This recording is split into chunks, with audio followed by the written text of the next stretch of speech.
La parole est à Maya Akari. Merci Monsieur le maire. Nous avons des délibérations importantes pour les associations qui œuvrent dans nos quartiers populaires ce soir. Alors d'abord la DDCT 162, il s'agit d'une subvention pour les PIMS de Paris, qui sont des maisons de services publics. Comme vous le savez, c'est un guichet unique où tous les habitants peuvent se rendre afin de pouvoir prendre connaissance de leurs droits, de ce qu'ils peuvent faire, comment ils peuvent accéder à tous les services publics de façon générale. Ensuite, la DDCT 163, que je coporte avec ma collègue Afaf Gabellotto, il s'agit de la convention et de la subvention pour l'accorderie. Cette accorderie était un engagement du contrat de ville, c'est-à-dire qu'on avait un engagement dans le contrat de ville 2015-2020 que chaque quartier en politique de la ville bénéficie d'un espace de vie sociale, et en l'occurrence l'accorderie a un label espace de vie sociale et a comme champ d'intervention le quartier Blémont. Ensuite, la DDCT 166 que je coporte avec ma collègue Violaine Trajan, puisqu'il s'agit sur une association, puisqu'il s'agit de CPO pour Canopy et puis pour le café Home Sweet Mom pour son café itinérant des enfants. Comme vous le savez, chers collègues, les CPO regroupent les financements et les subventions de diverses directions de la ville de Paris, et nous nous sommes accordés entre nous les délégations différentes pour que ce soit à chaque fois la direction qui a le plus gros financement qui porte cette CPO. Mais bien souvent, elle mobilise différents partenaires. Ensuite, la DDCT 164, c'est une série de CPO. Comme vous le savez, la maire de Paris et Colombes-Bruxelles ont eu une politique volontariste pour aider les associations et faire en sorte que leur charge de travail soit moins importante pour faciliter le travail administratif qui est très lourd. La mise en place de CPO, là, donc on en a une vingtaine ce soir pour accueillir la Guat, l'Amicale d'Ax, Antanac, Amounanti, le Kerap, Capoeira Viola, Canopy, Collectif 4C, Culture de Plus, Écomusée, Édipe, FISPE, Gabi Sourire, le groupe d'aide Ethnopsie à Charles-Hermite, Compagnie des Réveillés, la Salle Saint-Bruno bien sûr, la Sierra Prod, la Table Ouverte, le Petit Nez, Egdo, les Petits Débrouillards, Ma Plume est à vous, 1001 images, Simplon en fait, SOS Casamance et Verger Urbain. Voilà autant d'associations qui sont rassurées, tranquillisées sur leur financement, en tout cas du côté de la ville. Ensuite, la DDCT 171. Alors là, c'est un avenant à la Convention régionale de développement urbain entre la ville de Paris et la région Île-de-France. Et alors, c'est une délibération technique, puisque c'est un avenant à la CDRU signé en mai 2018 en raison du nouveau règlement d'intervention adopté par la région Île-de-France. Et pour finir, la DDCT 249 que nous coportons avec mon collègue Michel Nerneuf, avec lequel nous avons mené les concertations dans nos quartiers populaires dans le cadre des projets NPNRU Porte et Goutte d'Or. Donc ce soir, je vous demande d'autoriser la maire de Paris à signer la convention pluriannuelle de renouvellement urbain qui encadre la contractualisation entre la ville de Paris et l'ANRU. Donc après concertation, les objectifs que nous nous sommes collectivement donnés, donc en concertation avec les habitants pour ces quartiers, sont l'amélioration et la diversification de l'habitat, la diversification des fonctions, notamment des pieds d'immeubles, le développement économique, l'emploi local, l'ouverture du quartier, la mobilité des habitants, la requalification de l'espace public, la qualité environnementale des quartiers, la mixité scolaire et également l'intégration de la dimension métropolitaine. Monsieur le maire, vous évoquiez tout à l'heure la situation très difficile du quartier Charles-Hermite. En tous les cas, nous œuvrons pour améliorer le quotidien des habitants. L'action est un peu lente parce que l'action urbaine trop lente, même si nous faisons tout pour accélérer les choses, mais il faut le temps de la concertation, il faut le temps des permis de construire, il faut le temps des travaux, voilà. Mais en tout cas, les choses sont bien engagées pour le quartier Charles-Hermite pour faire en sorte qu'on y vive mieux. Merci beaucoup sur cette délibération. Pierre Licia, Mario Gonzalez et Philippe Durand. Pierre Licia. Et puis Gérald Briand. Oui, merci Monsieur le maire. Juste une remarque, toujours la même, sur la DDCT 174. Puisque vous savez qu'il y a donc 99 associations, ce qui est énorme. Pour 98 d'entre elles, et vous en avez cité certaines pour le 18e, nous les soutenons évidemment et nous n'avons jamais cessé de les soutenir. En revanche, il y en a une parmi ces 99 associations qui me pose problème. Vous vous souvenez qu'au dernier conseil d'arrondissement, j'avais refusé avec mes collègues du groupe LRI de voter une subvention à l'association Accor, au motif que les propos tenus par cette association sont contraires à nos principes républicains. Elle figure aujourd'hui à nouveau dans cette délibération. Je vous rappelle également que dans la presse, le coordinateur général de cette association, Oumit Metin, a réaffirmé que le racisme d'État, c'est la loi de 2004 contre les signes religieux à l'école. Et si vous vous souvenez également, lors du dernier conseil d'arrondissement, j'avais invoqué votre ami et camarade socialiste, qui est maire du 20e arrondissement, qui ne cesse de dénoncer les dérives d'une partie de la gauche parisienne et la complaisance de la mairie de Paris avec le communautarisme. Alors ce soir, j'entends les « oh », que voulez-vous ? Je voudrais vous citer ce soir un autre socialiste, et non des moindres, puisqu'il s'agit d'Olivier Faure, le premier secrétaire général du Parti socialiste, qui est votre patron, qui estime, je cite, qu'il faut en finir avec les hésitations sur le communautarisme qui ont caractérisé la vie du PS depuis trop longtemps. Plus récemment encore, puisque pas plus tard qu'hier, il a même déclaré sur un plateau de télévision sur France 3 Paris-Île-de-France qu'il ne peut y avoir de tolérance au PS à l'égard de ceux qui sont des ennemis de la République. Et il a pointé très directement dans la foulée ceux qui considèrent que les lois de 2004 et de 2010 sont des lois liberticides. Alors que le contribuable finance une association qui est, je cite, et je reprends les propos d'Olivier Faure, ennemi de la République, ça n'est selon moi pas acceptable, mais c'est choquant. Ça choque les Parisiens, ça choque les Français, et ça choque manifestement les socialistes. Je vous signale par ailleurs que sur les bons conseils de M. Daniel Vaillant, lors du dernier conseil d'arrondissement, j'ai saisi le préfet, comme il me l'a suggéré, pour porter à la connaissance du préfet ces subventions que vous octroyez généreusement pour qu'il puisse les examiner dans le cadre de sa mission de contrôle de légalité des actes de la ville de Paris. Et j'en termine là. Je sais bien que je n'arriverai pas à convaincre tout le monde. Mais, monsieur le maire, moi, très sincèrement, je vous estime et je vous apprécie parce que je pense profondément que vous êtes un républicain. Et ça me chagrine de vous voir comme ça, vous fourvoyer et trahir les valeurs de ce qui ont fait l'ADN de la gauche et l'ADN du Parti socialiste sous l'influence de l'aile la plus radicale de votre majorité. Alors je voterai contre cette délibération. Monsieur Olivier Faure a fait une révolution intellectuelle, mais je vous invite, monsieur le maire, courageusement à faire cette révolution dans le 18e arrondissement. Mario Gonzalez.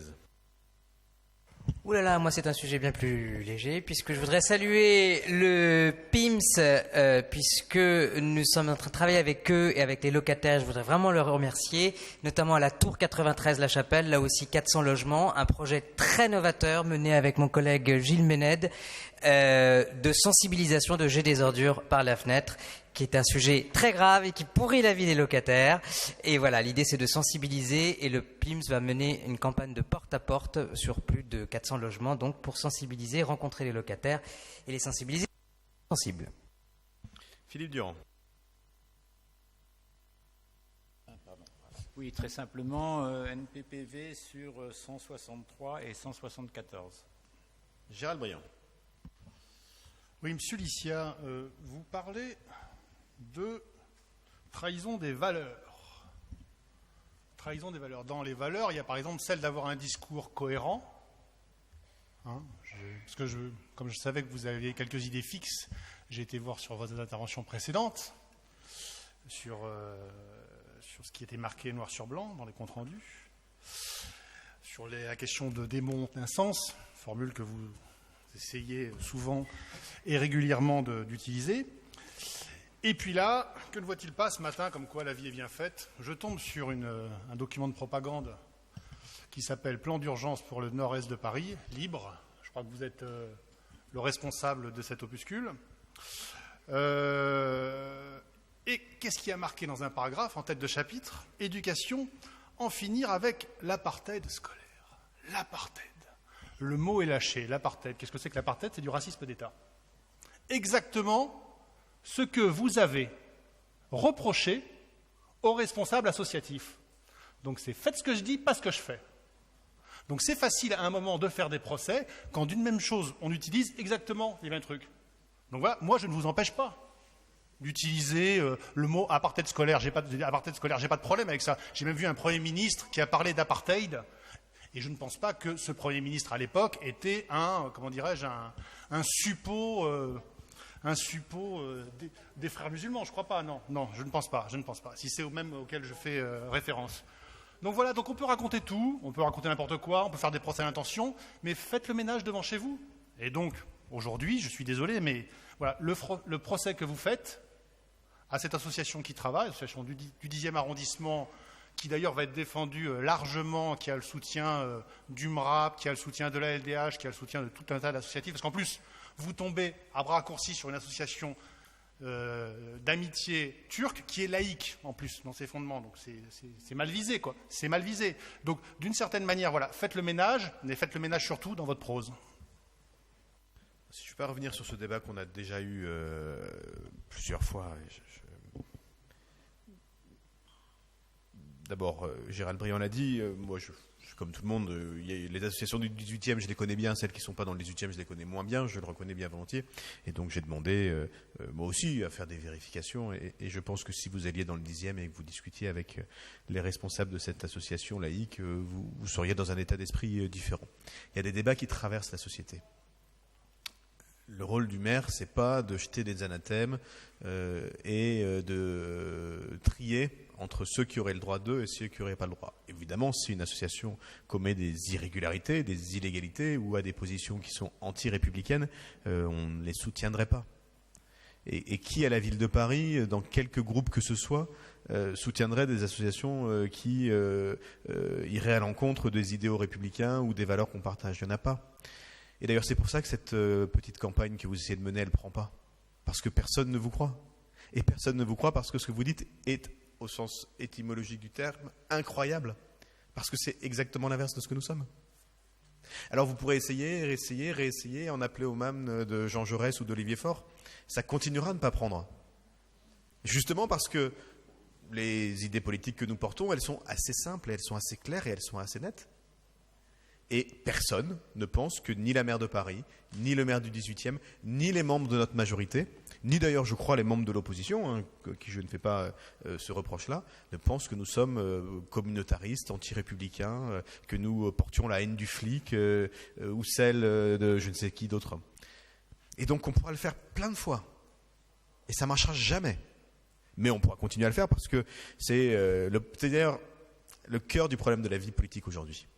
C'est qu'on est en permanence sur des irruptions, sur des trucs de réseaux sociaux, des machins qui montent et qui descendent.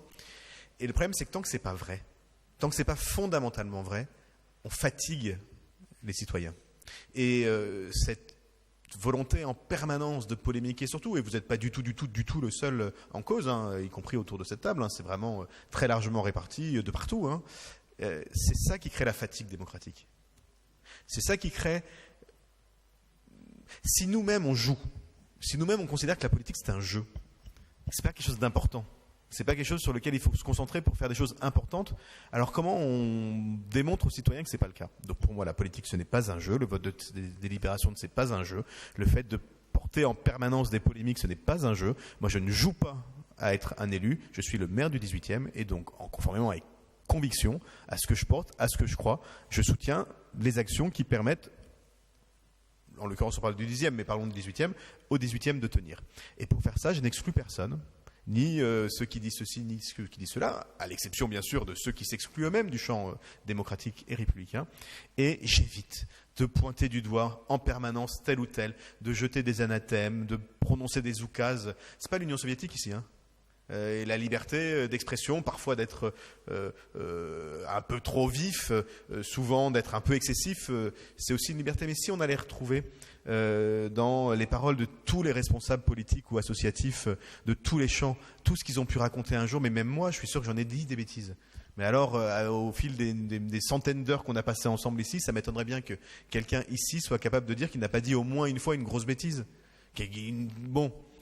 Et donc, c'est pas comme ça qu'on fonctionne, parce que la société, elle a besoin aussi de tenir. Elle a besoin, non pas de se séparer en permanence, non pas de dire qui a le droit de parler et qui n'a pas le droit de parler. Elle a besoin, au contraire, de se rassembler, de travailler ensemble, d'essayer d'aller vers le même objectif. Et c'est, je crois, ce qu'on a essayé de faire ces 6 dernières années, ce qu'on a essayé de faire ces 12 dernières années, et puis même ces 18 dernières années. Et je pense que c'est que ça qu'attendent les Parisiens. Et je pense que c'est pour ça qu'à part sur Twitter ou dans la presse, vos polémiques sur ces sujets-là, elles ne prennent pas, et elles vont continuer à ne pas prendre. Je vous invite, puisqu'on est là et qu'elle est là, à vous procurer rapidement l'excellent livre qui a été dirigé notamment par Sarah Proust avec la Fondation Solange Jaurès. Ce nouveau livre, il s'appelle « Le fait en question ». Et il rassemble des intellectuels de tout type qui parlent de ce qu'est un fait. Un fait. Eh bien, je voudrais que 100% des responsables politiques de 100% des villes de France, avant d'écrire leur projet pour les élections municipales et par la suite de publier des tribunes dans quelques livres que ce soit, lisent ce très bon livre. Merci à Sarah de l'avoir coordonné. Et puis on va passer au vote sur cette délibération. Alors pardon, allez-y, Pierre Licia.